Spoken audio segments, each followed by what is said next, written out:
One, two, 1, 2, 3, 4.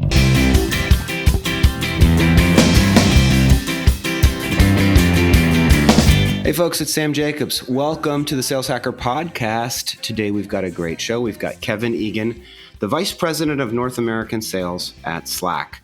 And if you were listening to the show earlier, probably October, November, December sometime, you remember that we had Danny Hertzberg on the show. Danny's part of Kevin's team, if I'm not mistaken. Danny, if you're listening and you are not part of Kevin's team and maybe you're even Kevin's boss, shoot me a note and I'm sorry, but I think that's the organizational chart. So at any rate, that's not the point. The point is that Kevin has led sales teams at Salesforce, at Dropbox, and at Slack. And he's seen top-down led sales organizations and he's seen bottom-up product-led sales organizations, and he has some thoughts on it. So I think that that's really, really useful in this conversation and something to look out for. I also want to thank our sponsors before we dive into the interview. The first one is Lucidchart. Lucidchart Sales Solution is the leading account planning platform for modern sales orgs.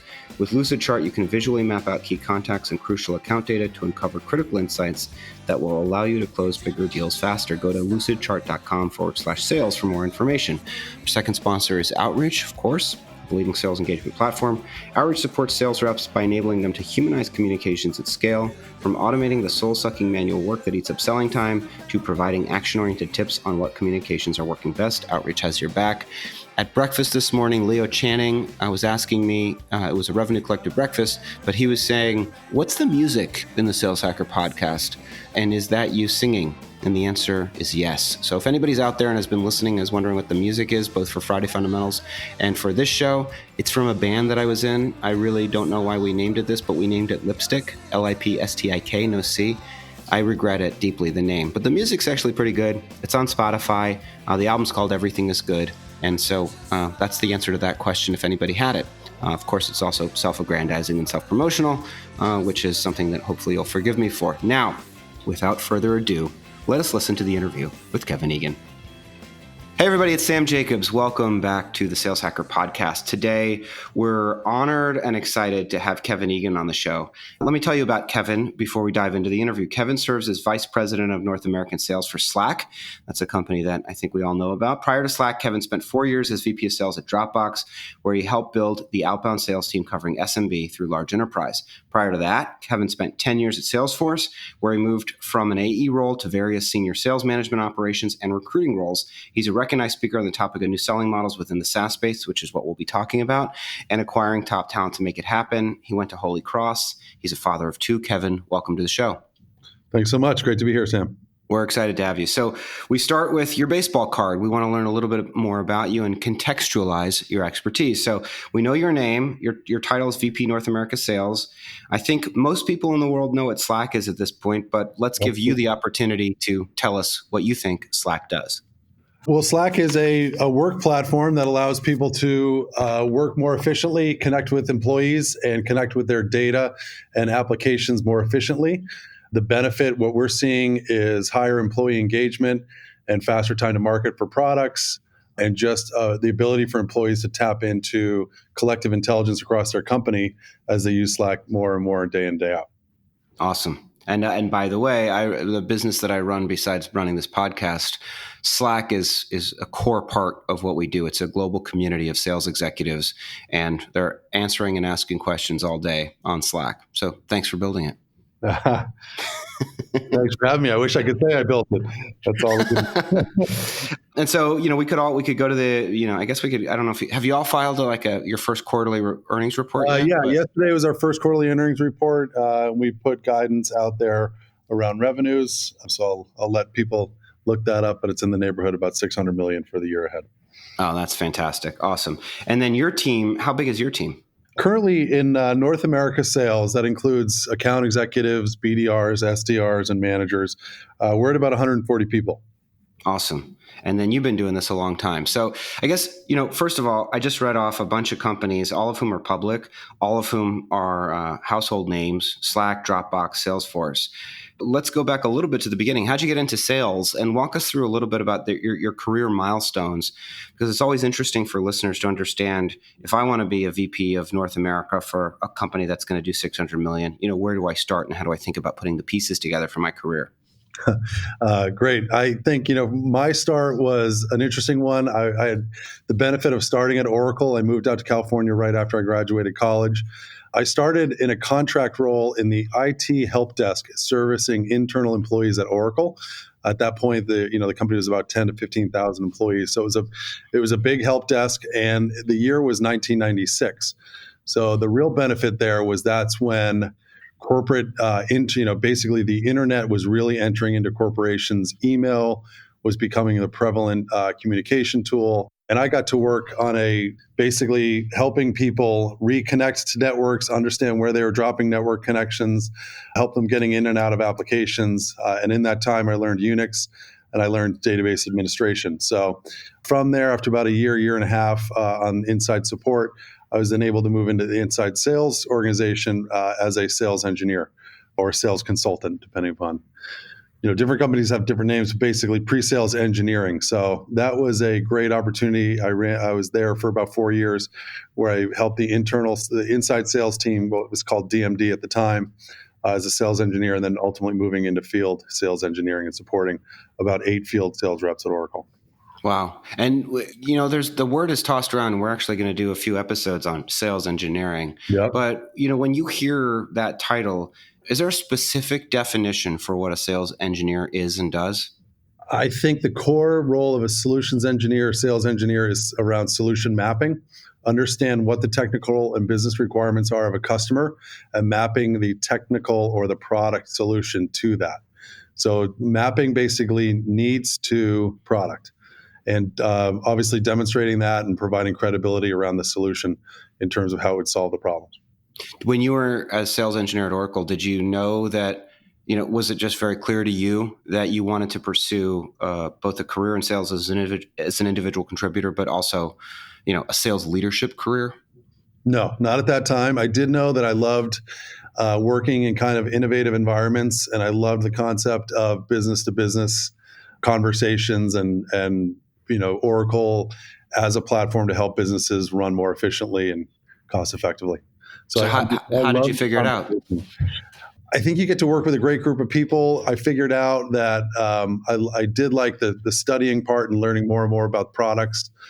And, it was really my transition to Salesforce where I became an account executive and then quickly a manager that I figured out I loved management. But that was the Oracle time was really a great foundation in terms of understanding technology and how it mapped to business problems. So what year did you get to Salesforce? Between Oracle and Salesforce, I had a couple of stops, but I got to Salesforce in 2002.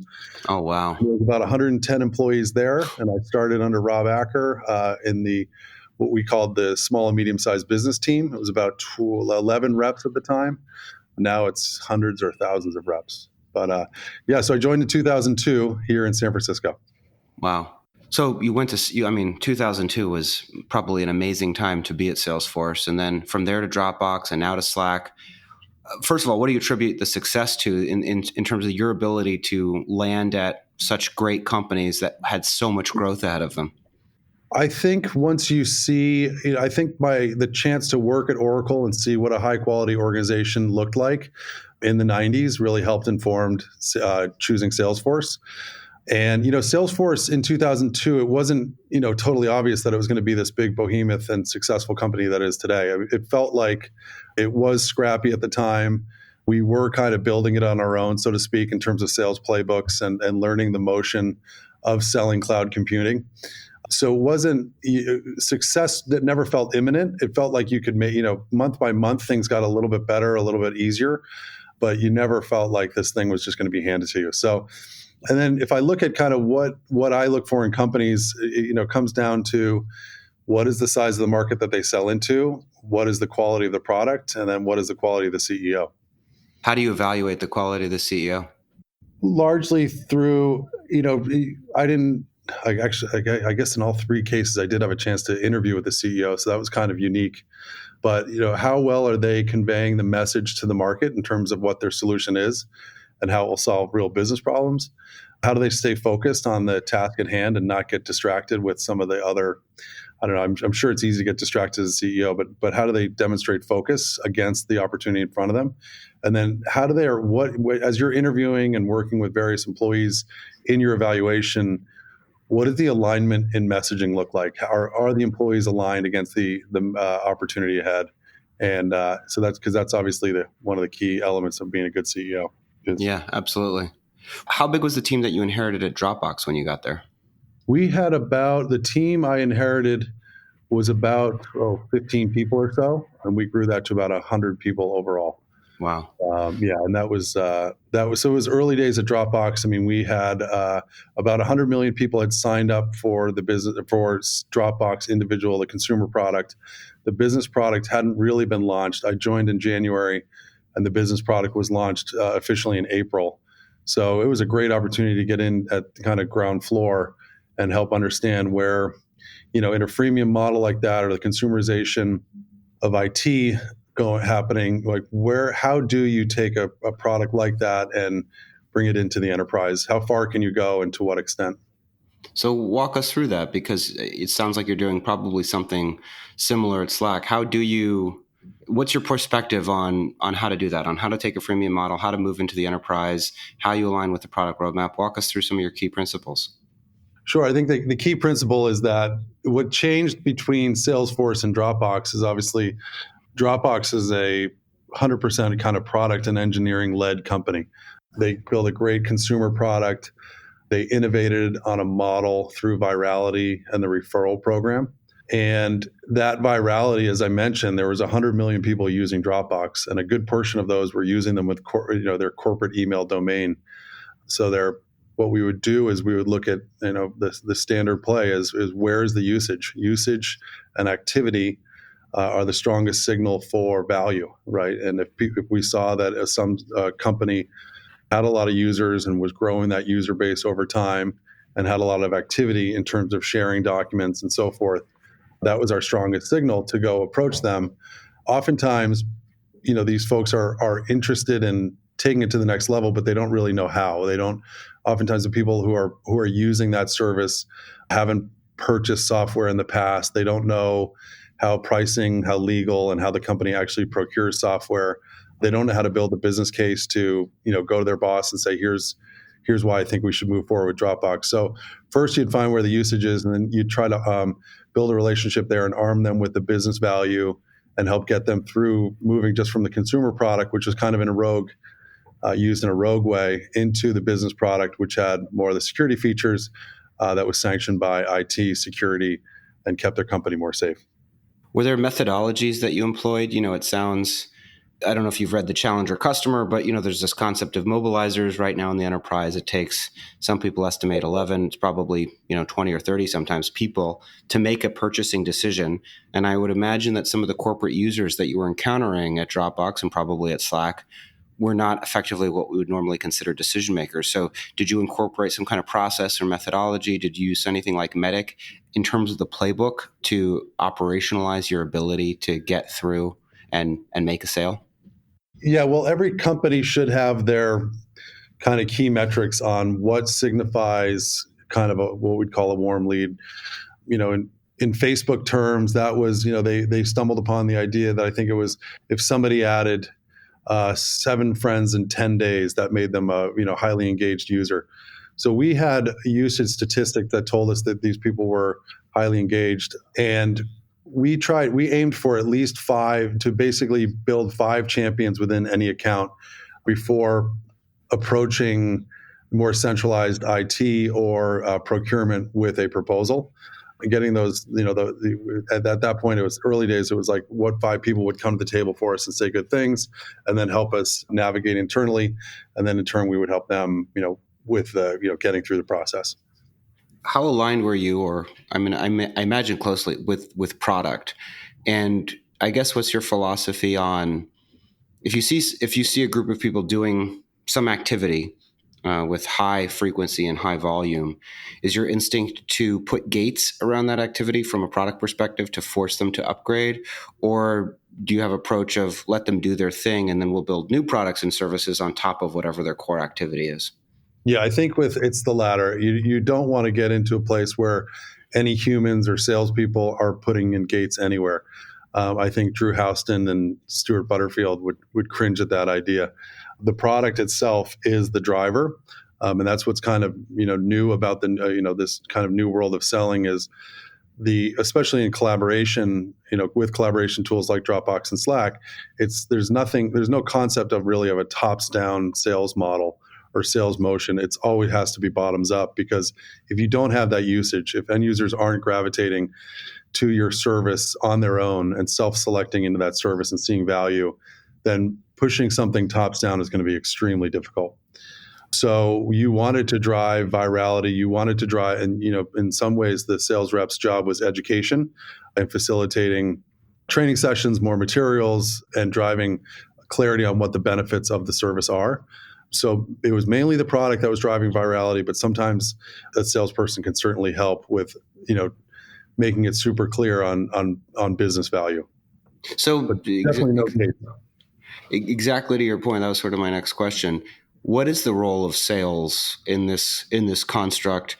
A, and then B, is it the same profile of person as it would be at a more traditional outbound B2B enterprise sales solution? Something like I don't know if you consider Salesforce a freemium product. I do not, but like something like a big enterprise application. That's interesting that you mentioned Salesforce with freemium, because I think Salesforce was one of the first sales teams to take maybe not one of the first. It's kind of trite to say trusted advisor, or we're all consultants.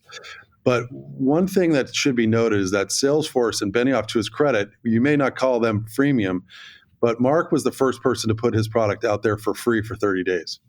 So in 2002, we had the free 30-day trial of Salesforce, and that product in its first 2 years was free for up to I think 10 users.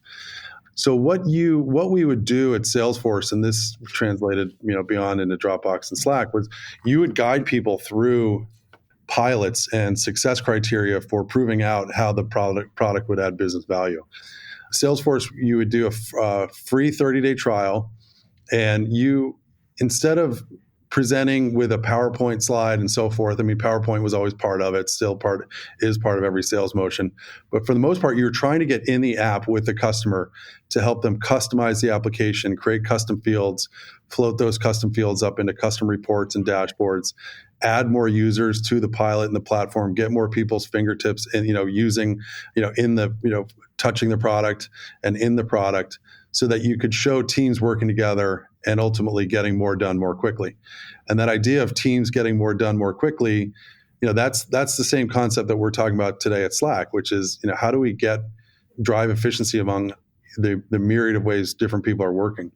And I do think, while you might not call Salesforce a freemium company, they were the first in cloud computing to provide the first free service, and then a lot of salespeople to help consult with the pilot and testing of the usage. Well, I stand corrected, you're damn right. We had a full playbook at Salesforce. I'm sure they still do, but the full playbook on how to guide people through a successful free trial, and that conversion rate was crazy. It was great. Here's what I've heard. You can tell me if I'm wrong. What I heard, and I'm happy to be wrong, what I heard was that what you figured out, but tell me if I'm wrong, is that it wasn't just the act of getting the data, like the CRM. It wasn't just uploading your contacts and putting all the data into Salesforce. It was the act of creating a dashboard and having it emailed to you. That was sort of like the core first magic moment that you felt led to conversion. Is that accurate, or did I mishear that? No, that's accurate. I wouldn't say that was the first. If I went back in time, I would say the first was when Salesforce gave the ability to create custom fields, which was probably 2003 or 2004. So you could create a custom field, and then you could create a custom tab. So now you have objects that in the past you were required in like Siebel speak, in the land of Siebel or what Oracle, you'd have to actually programmatically build these new custom fields or these objects. You could do that point and click in Salesforce. The real money moment was when somebody could create custom fields within a custom object and put it in a report. Mm.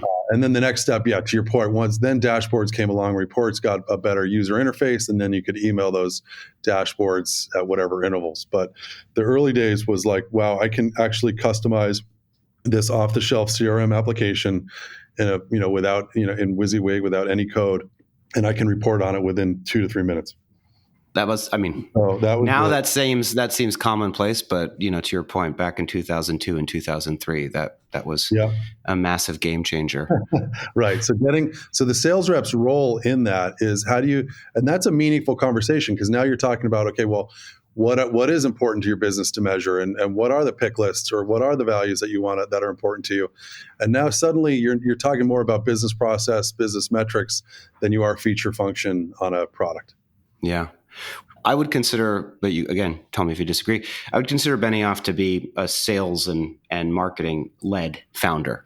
And then I would consider, to your point, Stuart and Drew to be product led founders. When companies are product led, however you want to frame it. But the point is that there's sort of there's two different approaches. Here in New York, we frankly see a lot more sales led companies because there's just not as much technical talent. In the Bay, it's more evenly distributed. What do you think the key differences are between companies that are founded by somebody that's technical, that is focused on the product, versus a go-to-market person that is a business person in their bones? I'll say this. I think you have to be, for today, in this day and age, again, I'll come back to, if it's going to be used by end users in their workday, day in and day out, like right now, Slack, I think on average, the average user of Slack is in Slack 90 minutes a day or more, right? That has to be an incredible user experience. And the CEO's view is that product and engineering-led CEO will have the view and the ability to execute on that end user experience better than a sales marketing-led CEO would. And that's for collaboration tools that are, really reliant upon virality and teams growing on their own organically. It's got to be product and engineering led. I think in terms of tops down sales, if you think about security tools and enterprise security products, I think those can still be tops down, right? Where the CISO makes the decision and the requirements are crystal clear on whatever that security product needs to do, or whether that system of record for HR or ERP needs to do, where you can get that defined by a small group of people, you can lead a tops down sales process. But where it's end user led, the company really needs to be product and engineering led. Yeah. One of the things that you've done, which everybody has to do in order to make it to the quote unquote top, is you have to move from being an individual contributor to a manager, and then ultimately to a manager of managers, either as a VP or CRO or whatever it is. When you think back on the key skills that you needed to develop in order to take those steps, what do you think they are? And what do you think the skills are that an individual contributor needs to develop, not just to become a manager, but to oversee an organization? I think they need to show that they're willing to be team first and team-centric, not I-centric. The benefit that I had at Salesforce was that I came into Salesforce with a training as a sales engineer at Oracle. So I was able to demo the product, help with the customizations, and lead some of that kind of nitty-gritty kind of stuff, because I had somewhat of a technical background, not a deep technical background, but enough of a technical background. We were light. Our ratios were really lean on sales engineers back in the day at Salesforce. So I kind of acted as an AE, my day job, and then nights and weekends would help people with their demos. I would jump on demos for people and be their sales and jump in as a sales engineer if I needed. For somebody to leave the ranks of an IC and go to a manager, I think reputationally they need to be known as somebody who is willing to dig in for the whole team and go above and beyond for the team. And that gets you out of the gates. And then once you're a manager of ICs and you've come from that spot, you can't rush. You're not going to get credibility overnight as the manager who knows everything and can see around corners. You can't rush that. So you got to over-index on helping in the trenches. And then over time, you see enough and you become that manager. And it's only with time that you get perspective that you can really, really help people with coaching on deal execution, with managing internal cross-functional elements, with hiring properly and so forth. So team first, and then it takes a little bit of time, no doubt.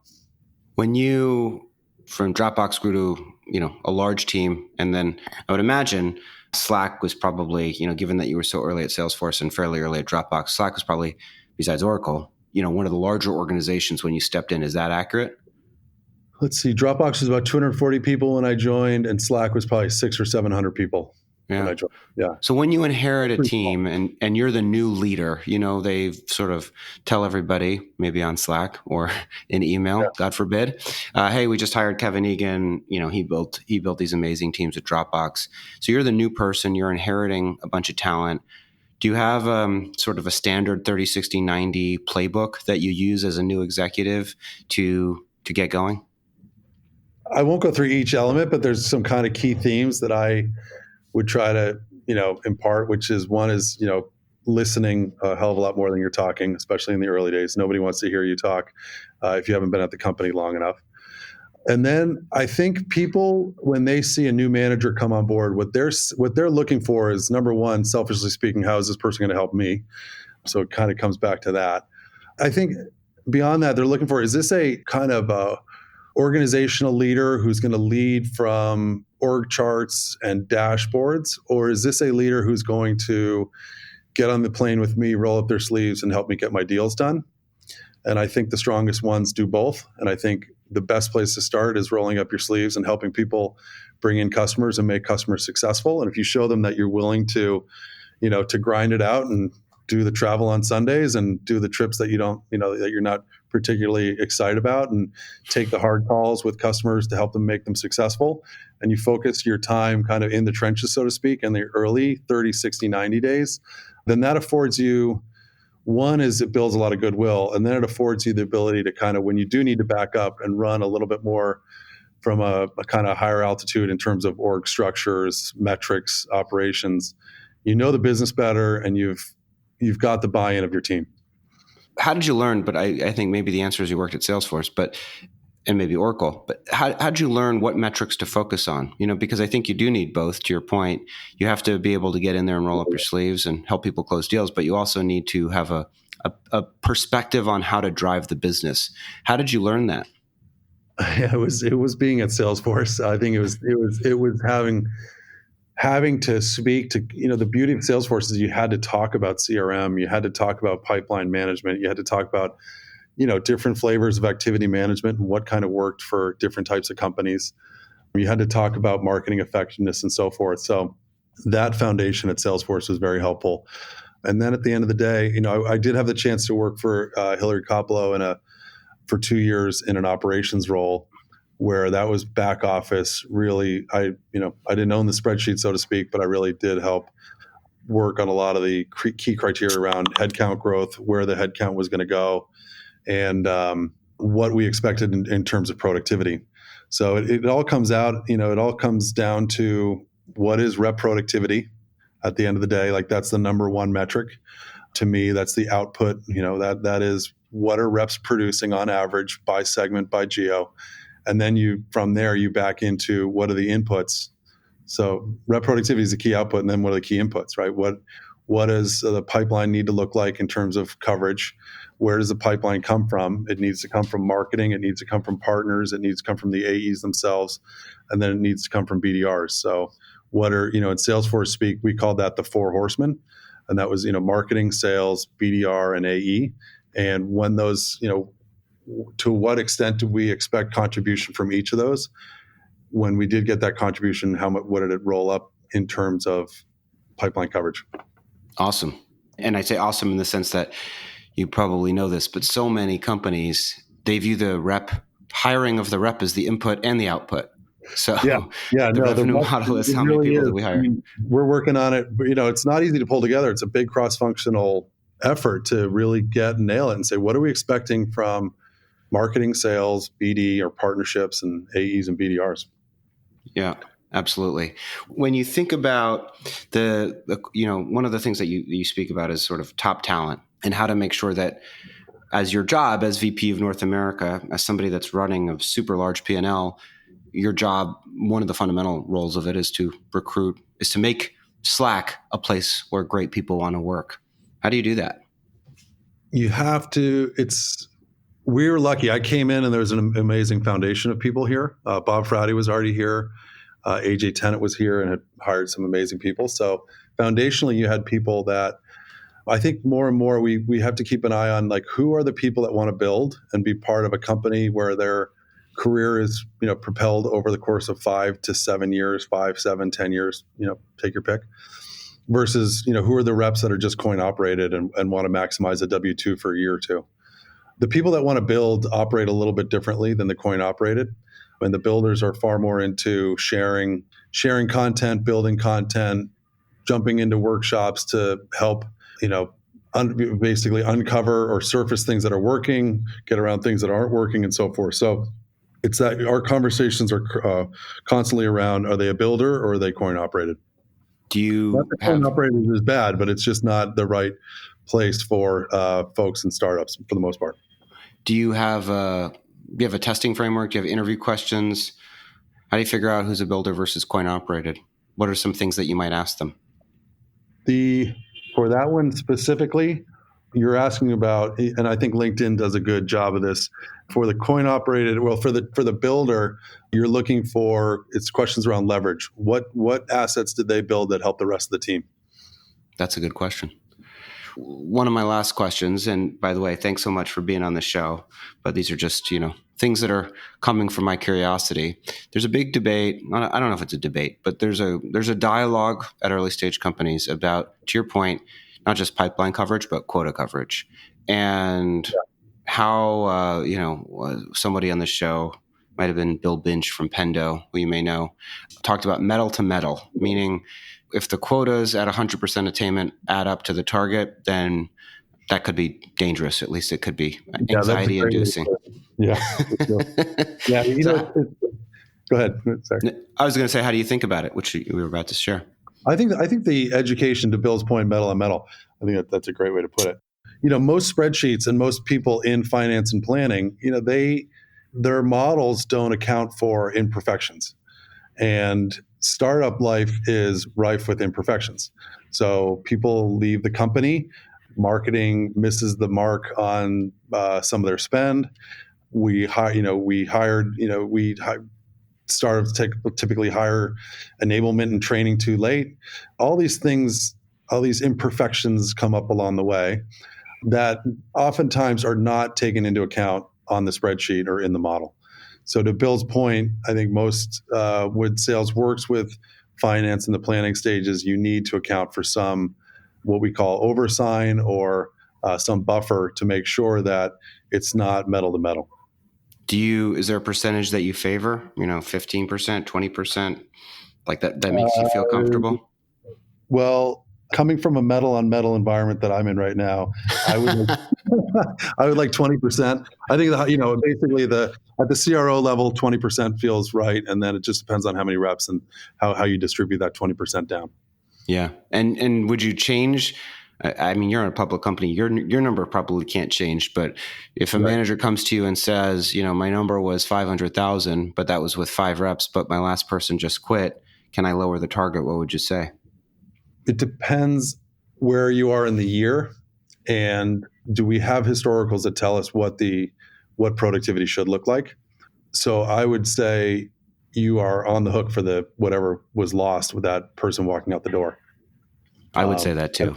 I would try to manage to it across. But then, as that person's leader, you have a portfolio of other regions or what have you, other teams that you need to go and cover that. My expectation would be, boy, it would be, you got to go cover that. But in the back of my mind, I'd be thinking you're going to have a tough time doing that. So I better go look elsewhere for that coverage. Fair enough. What last question for me? When you think about your role, you're overseeing, again, a large organization, and we've got VPs of sales or early managers at early stage companies that are managing much smaller organizations. What changes as you are a public company, as you approach 600 million in revenue? I'm sure your book of business is, 2/3 of that 600 million, if not more or less, somewhere around there. But how does the role change? How does what you do day to day change from when you might be a VP of sales at, a $20 million company? I'd say the biggest thing that I'm noticing change now is cross-functional communication. I think the older a company gets, the more mature a company gets, and as your career develops within an older, more mature company, the more important it is to spend time and like really spend time focusing on cross-functional communication. Not something that I did particularly well both at Dropbox and Slack, but it's something I'm working on now. So, for example, I'm doing my QBR with my boss, Bob Fratty. I completed my Q2 QBR, and in the past that would be it. But now what I'm doing is I'm taking that QBR and the results of my Q2, and I'm doing about another 2 to 3 sessions. So I'm communicating directly with my managers, all the AEs in the organization. I'm walking them through what the messaging, my sense for what happened, what key focus areas are. But not only that, I'm taking that through my peer group here at Slack, making sure that they understand what's happening in my world and that they're hearing it firsthand from me. And then we're doing a lot of work and follow up comes out of that. So that's an example of that. It's not, the QBR is not just between you and your boss. It then becomes between you and all your cross-functional partners, and it becomes then your job to follow that up accordingly. Makes a lot of sense. Kevin, we're at the end of our time together, but we've got some time on Friday set aside. But parting thoughts are always about, we call it paying it forward. We're not the only ones that call it that. I think it's called that. But anyway, the point is, people that have influenced you, either books you've read, bosses that you've had, people that you think, or ideas that you think we should know about as we all pursue our individual careers. What springs to mind when you think about major influences over the course of your career? Boy, major influences. I've been lucky. I've had some amazing bosses at Salesforce, like Rob Acker and Brian Millham and Frank Van Wiedendahl and Hillary and and at Dropbox. And here, I think one thing I think I'd like to share is some cool concepts that I'm seeing today at Slack and how it's kind of present in the culture. And one is, Stuart's mantra of, seek to create value, not extract value. So like that is, as a salesperson, that is a mantra that I can really get behind, and I can kind of see it in how technology is being consumed. We have to create value first before you can extract any value from the customer. So first is seek to create value, not extract value, right? So that changes, that puts a lot more power on the buyer than it does on the seller. But I think it's reflective of how this world works today. And then I think there's an element of balance. Like these are hard times. There's a lot of up and down. And I think a couple other things that I can kind of get behind in terms of mantras that we have at Slack is, we're a team, not a family. So like this is the team of professionals that you work with. You have a family at home, and you need to take care of those people to create balance and see this for what it is. And then the other would be, work hard and go home. So it's like, do your work, produce great work, and then go see the people that are important to you outside of the job, and your stamina and your perspective will improve as a result. I love it. Makes sense. Kevin, if folks are listening and they are inspired, maybe I would imagine, given your growth, that you're hiring, and they want to reach out to you directly, I guess, A, is that okay? And B, if so, do you have a preferred method of communication? Yeah, absolutely. Please reach out to me. Kevin Egan, his email address is KEGAN at slack-corp.com. So Keegan, KEGAN at slack-corp.com. I'd love to hear from you. Awesome. Kevin, thanks so much for being on the show. We'll talk to you for Friday. All right. Thanks, Sam. Take care. Okay, bye.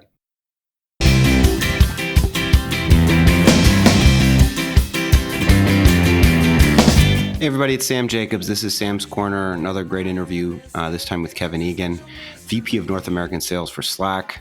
Just somebody with an amazing track record, from Oracle to Salesforce. Joining Salesforce in 2002, that's a good time to join Salesforce. That's not that different from joining Google in 2002.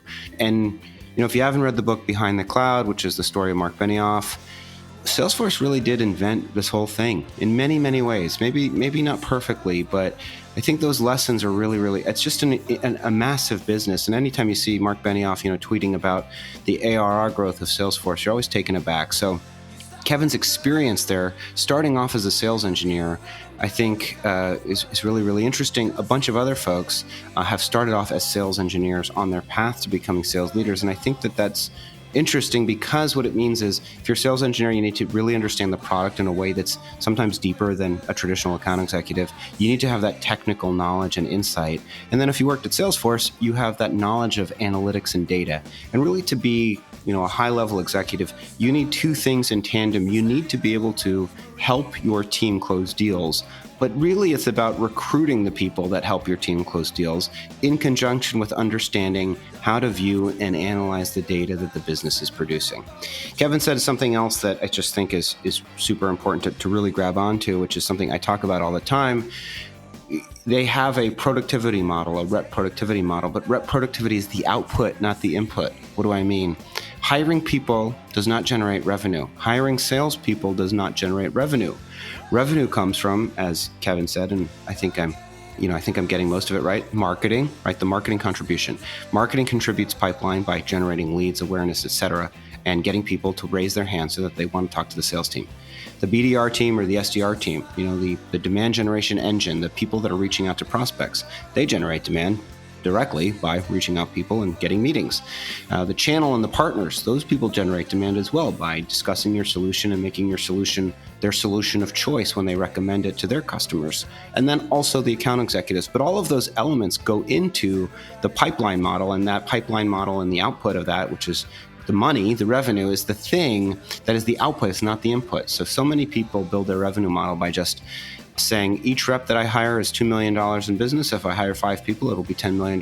Boom, there I go. I've got a perfect spreadsheet. It's not how it works. It's not how demand is generated. And Kevin understands that, which is also really, really important. And then, of course, the conversation definitionally is about, because he works at Slack, the consumerization of the enterprise and how you have to lead with the product. You have to build enthusiasm with the product. And then you apply enterprise strategies and skills like qualification and proper discovery and mapping the business pain to the solutions that your solution can deliver, the solutions that your software can deliver. But all of that happens once you've developed that enthusiasm at the freemium level. And it's really a bottoms-up approach. It's not a top-down approach. So if you're at a freemium sort of product-led company, or if you don't have any freemium model at all and you're trying to do top-down, but it's a product that's going to be used by thousands of users within the organization, maybe it's time to look at a free trial or some kind of freemium use case that builds enthusiasm and interest and then translates that into a more effective and rigorous sales conversation. So this has been Sam's Corner. Thanks for listening. Before we go, let's thank our sponsors, Lucidchart Sales Solution, the leading account planning platform for modern sales orgs, and Outreach.io, the leading sales engagement platform. If you want to reach me, you can. LinkedIn.com/Sam F. Jacobs. If you want to rate our show, we would love it. 5 stars on iTunes. That helps us stay in business. And if you're an executive out there that needs support, guidance, counseling, or coaching, and you want a community of peers that you can learn from and extend your career with, consider Revenue Collective, which is the business that I run during the day. And the podcast is the thing I do also during the day. Anyway, it doesn't matter what time of it is. It matters that you're out there and that you're listening and that you reach out if you need help. At any rate, I'll talk to you next time. This has been the Sales Hacker Podcast.